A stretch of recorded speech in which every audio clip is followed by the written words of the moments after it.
De Dieu, à la mettre en pratique, de ne pas se laisser séduire par de faux raisonnements, mais de réellement la prendre comme un vis-à-vis et de ne pas être oublieux vis-à-vis d'elle.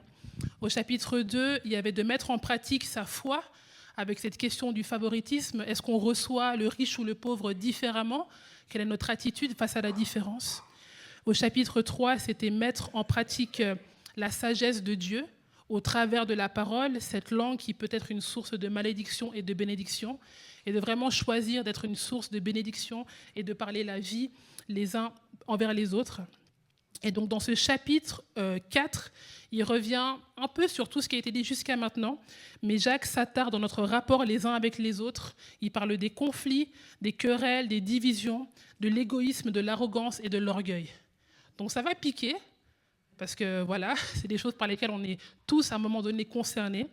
Mais Dieu est bon, et je crois qu'il va toucher nos cœurs, nos vies ce matin. Alors on va aller petit à petit, on va commencer par le verset 1. Est-ce que Karine, tu peux le lire s'il te plaît? D'où viennent les conflits et d'où viennent les luttes parmi vous? N'est-ce pas de vos passions qui combattent dans vos membres? Donc premièrement, là, Jacques pose une question. D'où viennent les conflits et d'où viennent les luttes parmi vous? Donc il cherche à trouver la racine de ce qui pousse le peuple de Dieu, les chrétiens, à rentrer dans des conflits et des luttes. Donc il ne met pas le doigt sur des conflits en particulier, mais il cherche vraiment, il vise l'état du cœur et ce qui pousse les gens à entrer dans les conflits et à les entretenir. Et il le cite, il dit que c'est les passions, n'est-ce pas, vos passions. Donc les passions, ça peut être les désirs, les ambitions et les agendas personnels. Et ces choses-là font justement référence à tout ce qui est du domaine de la chair. Donc toute la partie de nous en tant qu'êtres humains qui tend en fait vers le péché. Donc ces passions, elles peuvent être très subtiles. Parce que quand on pense aux circonstances, des fois dans des conflits, on veut défendre des fois des causes qui sont justes. On n'a pas forcément vocation à se mettre en conflit avec quelqu'un pour de mauvaises raisons. Des fois, on a cette volonté de justice. On trouve que ce n'est pas juste, donc on se bat un peu les uns avec les autres. Mais ces choses-là sont quand même aussi dénoncées par Jacques. Et notre appel, on l'a vu à la fin du chapitre 3, c'était d'être des artisans de paix. Donc quand bien même des causes peuvent être justes, bonnes, on n'est pas appelé à vouloir entretenir ou entrer dans des conflits, mais réellement être des artisans de paix à l'image de Dieu, qui est un Dieu de paix, à l'image de Christ, qui est le prince de paix. Amen. Amen. Est-ce que tu peux lire la suite, s'il te plaît? Vous désirez et vous ne possédez pas. Vous êtes meurtriers et jaloux, et vous ne pouvez rien obtenir. Vous avez des luttes et des conflits. Voilà, donc il continue, ça enfonce bien voilà, le propos. Et il dit, vous désirez. Donc on parle de nouveau de désir. Et on a tous des désirs. Chaque être humain désire des choses, c'est normal, il y a des désirs de reconnaissance, d'être dans un milieu où on est reconnu pour qui on est ou ce qu'on fait. Avoir des désirs aussi, peut-être d'être promu au travail, s'il y a un poste qui s'ouvre, on a envie peut-être de changer de statut, de gravir les échelons, même au niveau du statut social, de posséder des biens, d'avoir un appartement, une voiture, c'est des choses qui sont naturelles, que nos proches soient en bonne santé, c'est quelque chose de bon aussi. Quand quelqu'un est malade, soit on est malade ou les autres sont malades, on leur souhaite de pouvoir retrouver la santé. Le désir d'être aimé, c'est même un besoin pour beaucoup, et d'être respecté, puis on pourrait ajouter la liste peut-être plus longue. Mais donc l'être humain est aussi motivé par des désirs. Donc c'est des désirs qui sont légitimes, mais si ces désirs deviennent les lunettes avec lesquelles nous regardons la vie, c'est là que les problèmes commencent. Ou ces désirs deviennent une forme un peu d'idolâtrie, c'est là que les problèmes commencent. Et Jacques, il va très fort, parce qu'il dit, vous êtes meurtriers. Donc ça veut dire que dans les 12 tribus dispersées, il y a peut-être des gens qui sont allés jusqu'au meurtre pour, disons, combler certains désirs. Donc, je ne sais pas s'il y a des meurtriers aujourd'hui dans cette salle, peut-être pas, n'est-ce pas? Mais on n'est peut-être pas meurtrier de quelqu'un au niveau humain, mais des fois on peut tuer des rêves. Dans le désir de vouloir accomplir certaines choses, des fois on a des paroles de malédiction. On dit aux gens, tu n'y arriveras jamais, ou toi, tu es nul pour se sentir mieux. Donc on tue des fois, mais d'autres manières. On aime porter préjudice à une personne, lui marcher dessus pour soi-même s'élever. Ensuite, il dit, vous êtes jaloux, meurtrier et jaloux. Donc la jalousie implique qu'on a de la peine à se réjouir pour les autres. On veut ce que l'autre a et que nous, on n'a pas. Donc la jalousie, quelque part, c'est aussi la manifestation d'un manque de contentement. On est incapable de reconnaître que ce qu'on a est déjà beaucoup. Nous, on jalouse ce que l'autre a, mais on ne se rend pas compte que ce qu'on a peut être source de jalousie pour autrui. Avec aussi ce proverbe qui dit voilà, que l'herbe est toujours plus verte ailleurs. Donc c'est toujours mieux chez les autres, mais ce qu'on a, nous, on n'est jamais suffisamment content. Et bon, on continue la liste encore plus loin, mais là, il parle justement des meurtriers et des jaloux, et on peut se reconnaître là-dedans. Il y a des personnes qui sont tout le temps dans la compétition, qui considèrent toujours les autres comme leurs adversaires, tout le temps en compétition. Je serai mieux que toi. Pour se valoriser soi-même, il voit toujours les autres comme un compétiteur potentiel. C'est d'être fatigant dans une vie. De toujours voir les autres, tous les jours, c'est un combat avec quelqu'un. C'est fatigant. Et il y aurait plein d'autres choses à citer. Mais la plupart des choses ici, qui peuvent être aussi semblables, sont aussi, comme je l'ai dit au début, des œuvres de la chair. C'est dans Galates 5, dans les versets 20 à 21, où Paul, cette fois-ci, revient sur ces choses et puis il parle aussi des inimitiés, des querelles, les jalousies, les animosités, les disputes, les divisions et l'envie. Donc ce n'est pas des œuvres qui viennent de Dieu, ce n'est pas d'inspiration divine de rentrer dans ces choses. Et toutes ces choses sont aussi tournées vers soi-même. On n'est pas égoïste pour quelqu'un d'autre, on est égoïste pour soi-même. On envie, on est jaloux pour combler quelque chose qui nous concerne nous. Donc c'est égocentrique, c'est égoïste, c'est tourné vers soi. Est-ce que tu peux lire la suite, s'il te plaît?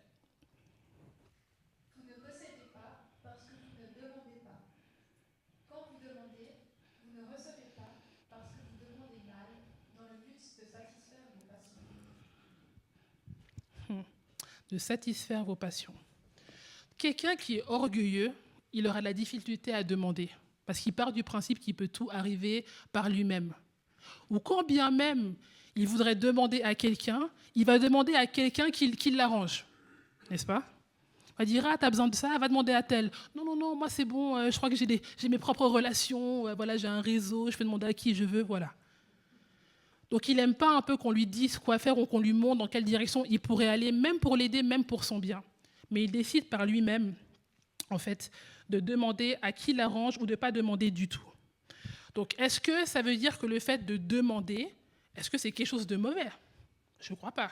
Comme on l'a dit, Jacques s'inspire des enseignements de Jésus, du sermon sur la montagne, et dans le cadre du sermon sur la montagne, à un moment donné, Jésus dit les choses suivantes. Il dit, dans Matthieu 7, « Demandez et l'on vous donnera. Cherchez et vous trouverez. Frappez et l'on vous ouvrira. En effet, toute personne qui demande reçoit. Celui qui cherche trouve et l'on ouvre à celui qui frappe.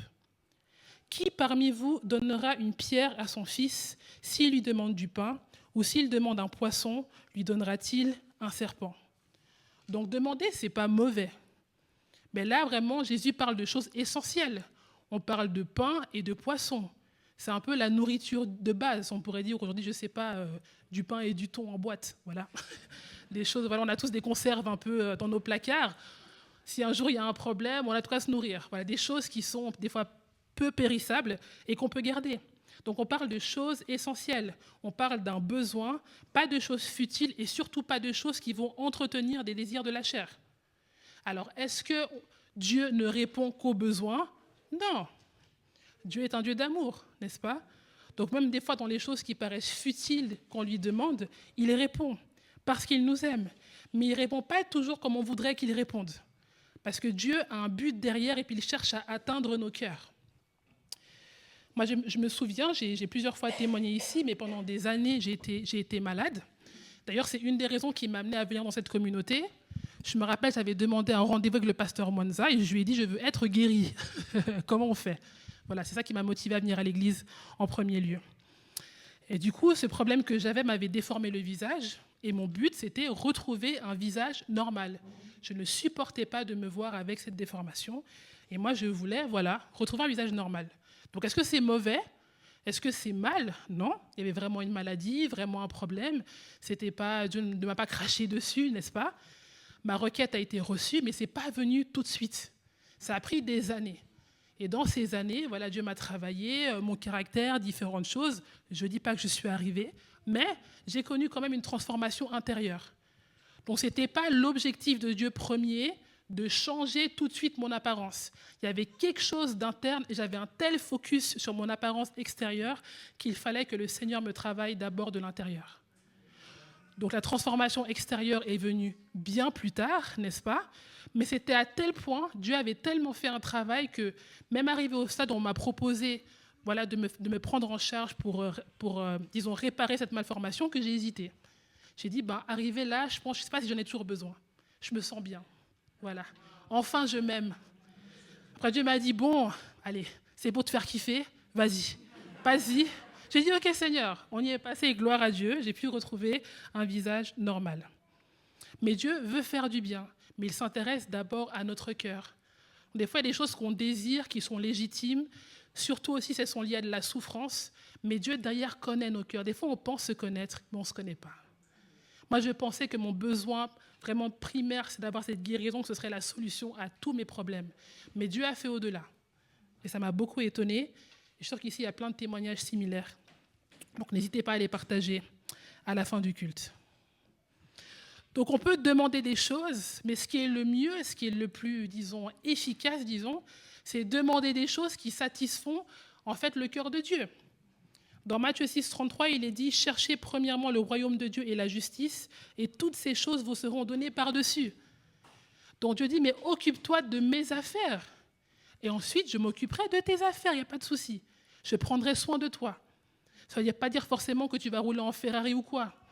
Quand on dit « Vous ne manquerez de rien », ce n'est pas que tu vas avoir forcément énormément de choses, mais Dieu promet de prendre soin de ses enfants. Est-ce que tu peux lire la suite, les versets 4 et 5? Adultères que vous êtes, ne savez-vous pas que l'amour pour le monde est synonyme de haine contre Dieu? Celui donc qui veut être l'ami du monde se fait l'ennemi de Dieu. Croyez-vous que l'Écriture parle sans raison? C'est avec jalousie que Dieu aime l'Esprit qui habite en nous. Dit adultère. C'est fort comme terme. Il parle à l'Église, il ne parle pas à des gens qui errent dans la rue. Il parle à l'Église, il dit adultère. Quelqu'un d'adultère, c'est quelqu'un qui vit dans l'infidélité. Et ça fait en fait un parallèle avec la relation que Dieu a avec son peuple. On voit dans l'Ancien Testament, à chaque fois que le peuple d'Israël fautait, allait adorer d'autres dieux, n'obéissait pas à des commandements, ils étaient qualifiés d'infidèles.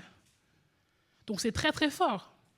Et forcément, j'imagine que dans une relation d'adultère, quand des conjoints sont ensemble et que l'un commet un adultère, l'autre n'est pas indifférent à ce qui se passe. Il ne dit pas « Ah oui, tu m'as trompé, ok, c'était bien ?» Ouais, ok, bon, maintenant tu reviens. Non. S'il y a un minimum d'amour entre les deux, ça peut littéralement briser une relation. Plonger l'un comme l'autre dans une profonde tristesse.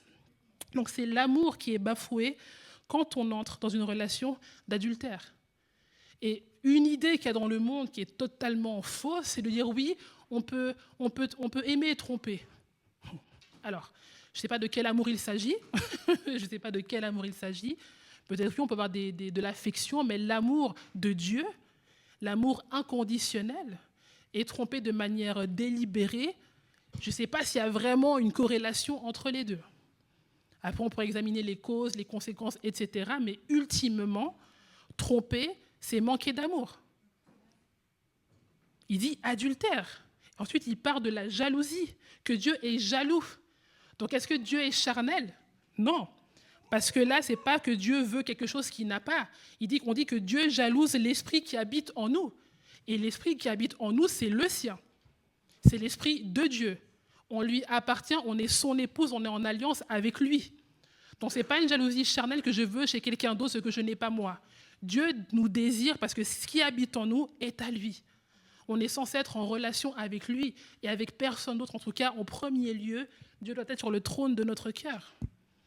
Et donc l'adultère implique qu'on a placé quelque chose d'autre, quelqu'un d'autre sur ce trône. Et c'est de ça dont Dieu est jaloux. Il nous appelle à une relation, à ce qu'on soit tout entier à lui. Nous sommes son peuple, son épouse. Verset 6. Cependant, la grâce qu'il accorde est plus grande encore. C'est pourquoi l'Écriture dit « Dieu s'oppose aux orgueilleux, mais il fait grâce aux humbles. » Ça, c'est un verset qu'on connaît tous bien, qu'on cite régulièrement. Mais dans l'application, c'est plus compliqué. Hein. Je juge personne, je suis aussi concerné. Mais on travaille, Dieu est bon, il nous accompagne. Je me souviens que j'avais travaillé quelques années dans le prêt-à-porter. Et c'était un travail d'étudiante. Et puis, je m'occupais des cabines d'essayage. Et ça arrivait régulièrement dans l'année que des personnes du chômage étaient envoyées pour faire des stages. Et forcément, vu que les cabines d'essayage, on s'occupe des clientes et on s'occupe aussi de générer du chiffre pour les vendeuses, c'est un peu un lieu clé. Du coup, quand une personne du chômage venait, elle commençait par les cabines d'essayage. Et donc, c'était moi qui les recevais et je devais, entre guillemets, les former pour qu'elles soient à même de comprendre ce qui se passe et après d'évoluer dans le rayon jusqu'au statut qu'elles voulaient avoir. Et du coup, c'était très compliqué. Pourquoi ? Parce que des personnes qui arrivaient, qui avaient été cadres, qui avaient été des grandes vendeuses, qui avaient travaillé dans des boutiques, elles se retrouvaient à être, entre guillemets, enseignées par une étudiante dans des cabines d'essayage. Donc les rapports étaient très compliqués. J'essayais d'expliquer comment plier, etc. À chaque fois, il n'y en a pas une avec qui ça a été compliqué. Parce qu'elles venaient avec tout leur passé, tout leur bagage, aussi tout leur orgueil, parce qu'elles avaient fait ça avant, parce qu'elles connaissaient mieux, etc. Ça pouvait être compliqué. Suivant où tu as été, oui, tu as eu un grand passé, oui, tu étais quelqu'un d'important, mais là, moi aussi, j'ai des comptes à rendre. Il faut que je plie, il faut que je range, je dois faire mon travail aussi. Donc, ce n'est pas pour t'embêter. Mais des fois, Dieu permet qu'on repasse par des endroits où on se sent un peu humilié, mais c'est pour le meilleur. Et moi aussi, j'ai dû être travaillée dans mon cœur par rapport à ça, de pouvoir être patiente, conciliante, demeurer dans l'amour avec des personnes qui étaient très dures, très, très dures dans leur cœur. Donc, il dit justement que l'humilité est la clé, qu'on n'est pas capable d'y arriver tout seul. Même Jésus dit, sans moi, vous ne pouvez rien faire. Il ne dit pas, tu peux faire 2, 3 trucs. Non, tu ne peux rien faire. Sans Jésus, on ne peut rien faire. Donc, l'humilité est la clé. L'humilité, c'est reconnaître son état et qu'on a besoin de Dieu. Et dans notre besoin de Dieu, ça peut passer aussi du besoin des uns qu'on a avec les autres. N'est-ce pas ? Dieu utilise les relations pour nous perfectionner. Même dans les Proverbes, il est dit que le fer aiguise le fer. Le fer, c'est nous.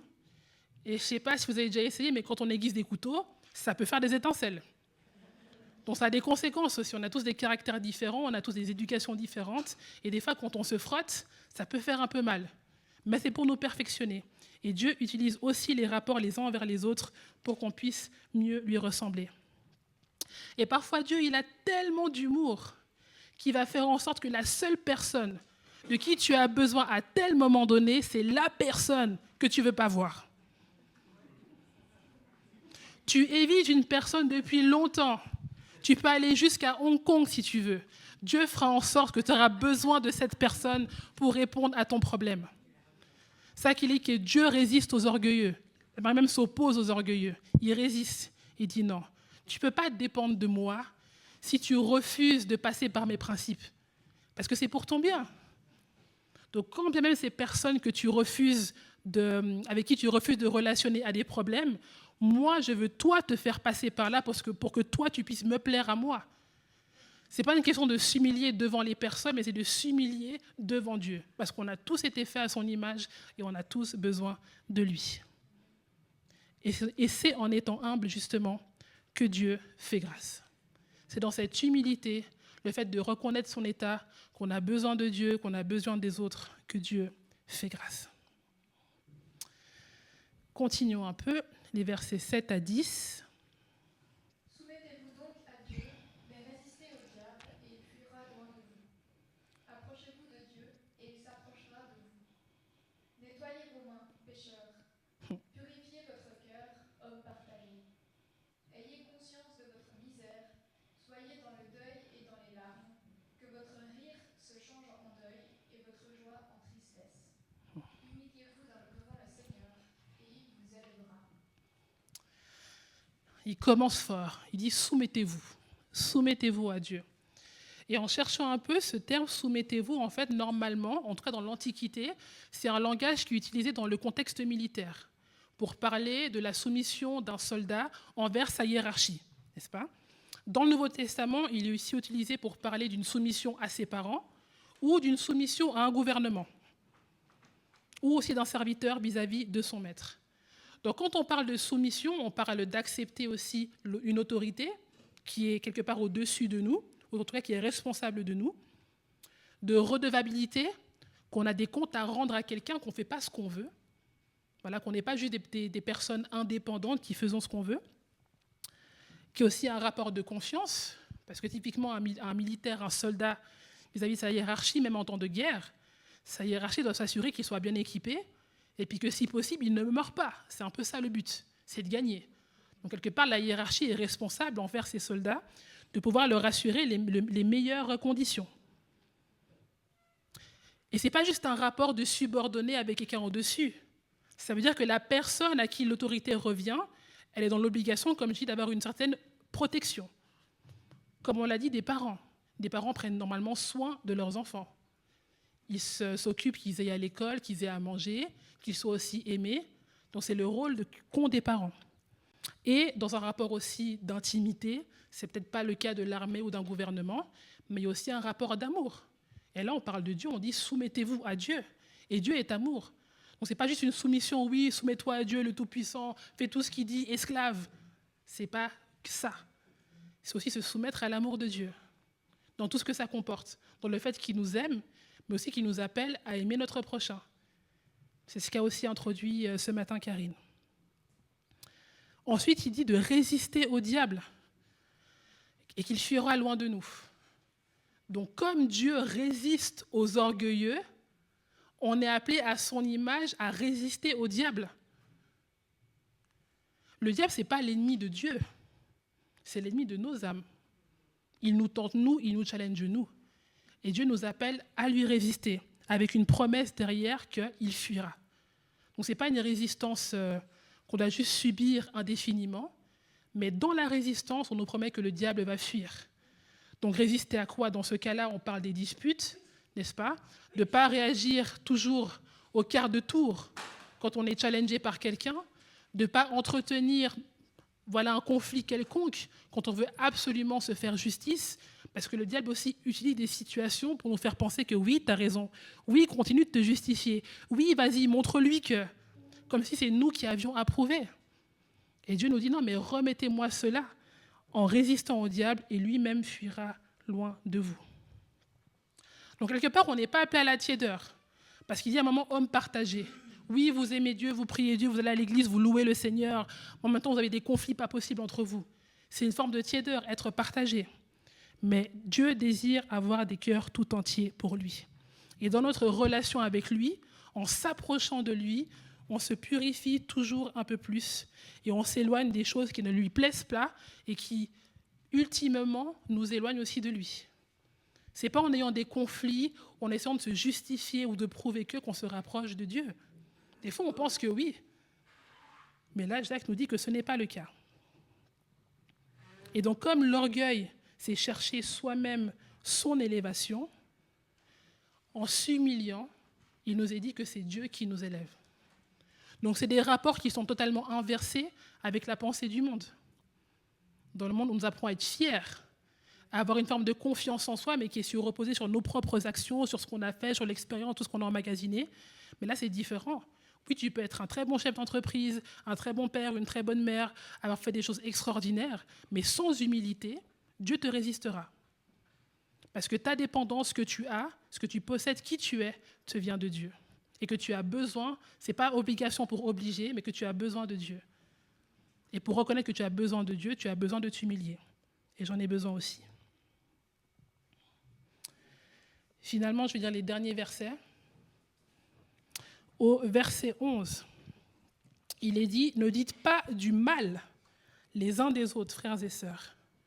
Celui qui parle contre un frère ou qui juge son frère parle contre la loi et juge la loi. Or, si tu juges la loi, tu ne la mets pas en pratique, mais tu t'en fais juge. » Donc ici, parler mal, ce n'est pas juste « oui, elle a fait ça, machin ». C'est vraiment le fait de calomnier et de mépriser quelqu'un d'autre. Et en citant cela, Jacques fait clairement référence aux 10 commandements. Dans Exode 20 au verset 16, il est dit « Tu ne porteras pas de faux témoignages contre ton prochain ». Donc il met vraiment la loi en avant. et dire que de parler mal de son frère ou de sa sœur, dans le sens de calomnier et mépriser, c'est enfreindre la loi. Et quelqu'un qui enfreint la loi, même aujourd'hui, on parle des gens qui se croient au-dessus de la loi. Donc, ce n'est pas juste que tu fais quelque chose de mal, c'est que tu considères par ton acte, qu'il soit délibéré ou pas, que tu te places au-dessus de cette loi. Et si tu t'y places au-dessus, c'est que tu t'en fais juge. Tu considères qu'elle n'est pas assez bien, que c'est un peu, voilà, mais que toi, tu connais mieux, donc tu peux te permettre de faire ce genre de choses. Donc, de parler mal, de calomnier, de mépriser les autres. Il continue en disant « Un seul est législateur et juge. C'est celui qui peut sauver et perdre. » Le législateur, c'est Dieu. Il l'a transmis à un homme, Moïse, à qui il a transmis justement les tables de la loi, mais c'est Dieu qui a inspiré et à la base donné cette loi. Il est le Dieu de justice. Je dis quand même qu'aujourd'hui, nous ne vivons plus sous le joug de cette loi, n'est-ce pas? En Jésus-Christ, tout a été accompli, mais c'est pour revenir à ce principe de comment toi tu te positionnes par rapport à la loi. Parce que la justice vient de Dieu. Il est le seul juste juge, et personne ne peut prendre sa place.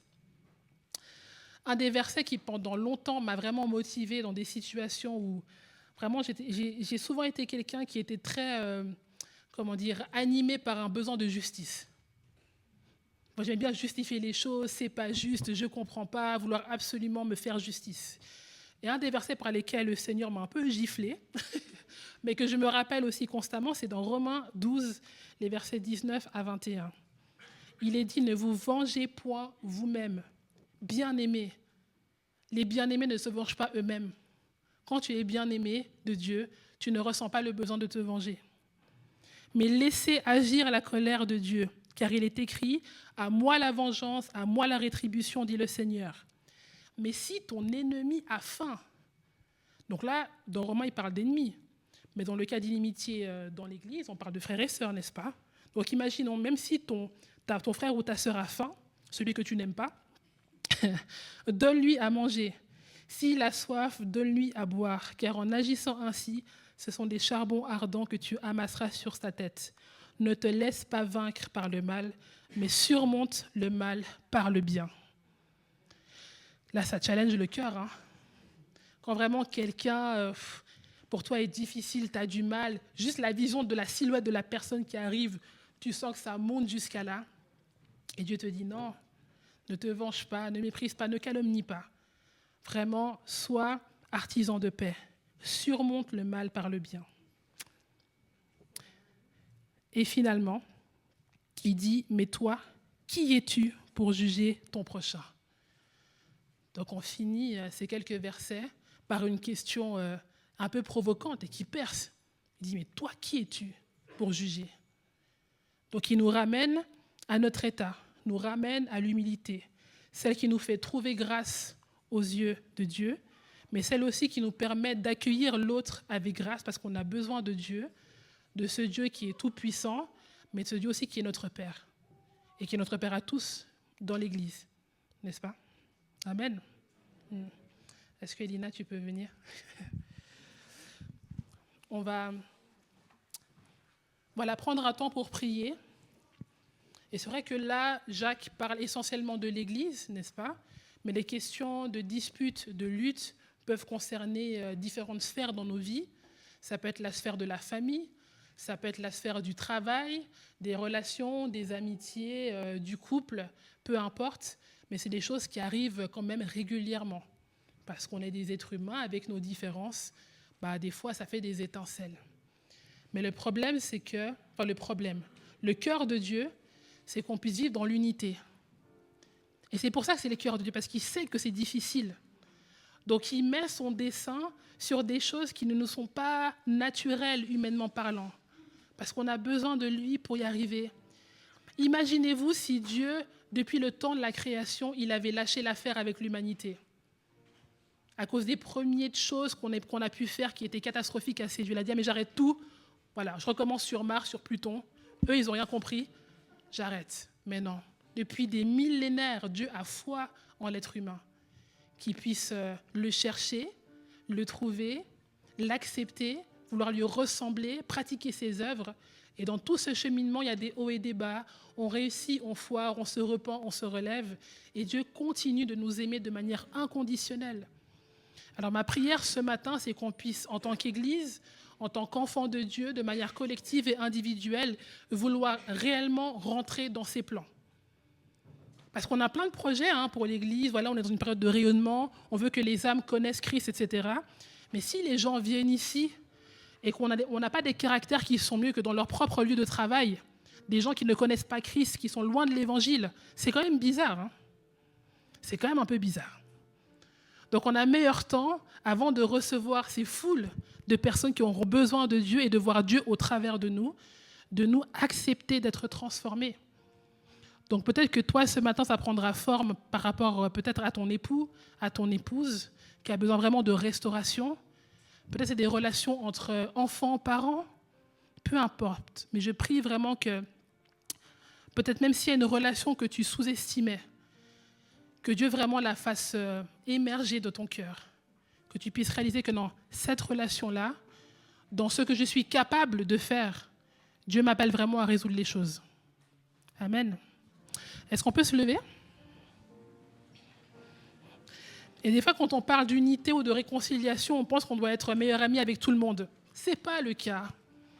Des fois, voilà, on est tellement des fois différents qu'on ne va pas se forcer à être amis et faire semblant. Voilà, non. C'est juste que quand tu vois X ou Y personne venir, que dans ton cœur, tu n'aies pas quelque chose qui a envie de lui lancer une lance. Tu vois. Voilà.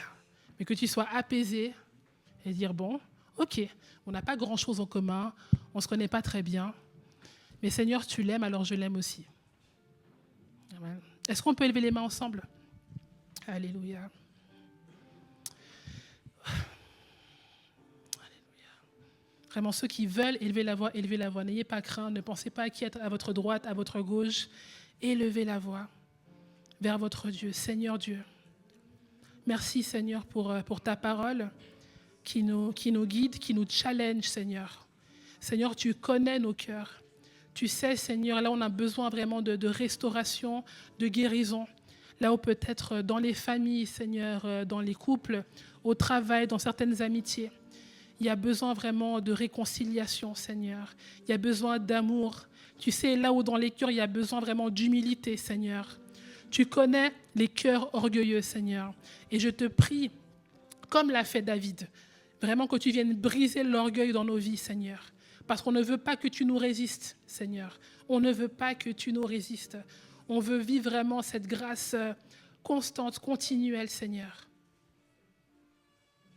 Alléluia, Seigneur. Tu connais les cœurs. Tu connais aussi les cœurs qui sont devenus orgueilleux à cause de la souffrance, des épreuves, Seigneur.